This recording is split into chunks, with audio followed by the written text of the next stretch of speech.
Here we are, folks, at the Amherst Common in Amherst, Massachusetts in the fall of 2011, and right near a fountain put here by a Christian organization in 1904 is a flagpole where a flag is hanging, and the flag is a flag of the United Nations. And Amherst recently enacted a policy not to put flags in the public schools, because U.S. flags, that is, because a U.S. flag is militaristic.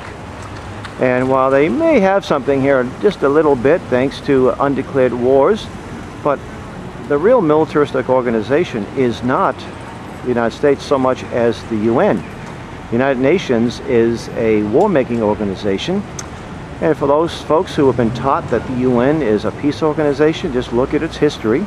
Look who wrote the UN Charter, a Soviet agent by the name of Alger Hiss. And the Soviets were quite aggressive, weren't they?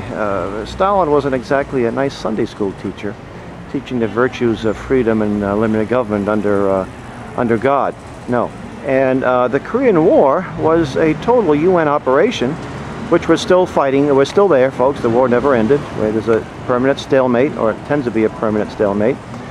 The Gulf War, the first undeclared Gulf War in 1991, was a UN-sanctioned enterprise, and those folks might remember Daddy Bush commenting about the war in the Gulf. He said, a UN, if we're successful, he said, and we will be, we will have a UN as envisioned by its founders. The founders envisioned a standing world army at the disposal of the UN.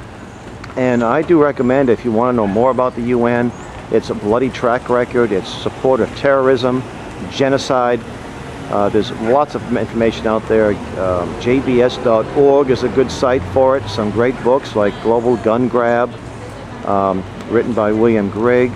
The Fearful Master, which is out of print but available on Amazon, by Ed Griffin, explains the history of the UN, and this was written in '63, one of the earlier books denouncing the UN. And here, by the way, is the fountain by the Women's Christian Temperance Union, just a little bit under the sort of a interesting contrast. Now, they do have a U.S. flag flying here across from the green, which I'm surprised to see, because I believe they were going to take them all down.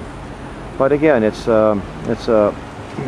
Amherst also belongs to a UN subdivision called the ICLEI, the International Council on Local Environmental Initiative, which is a backdoor approach to implement Agenda 21 at the local level without the approval of Congress, although our federal government has signed on to it since 1992.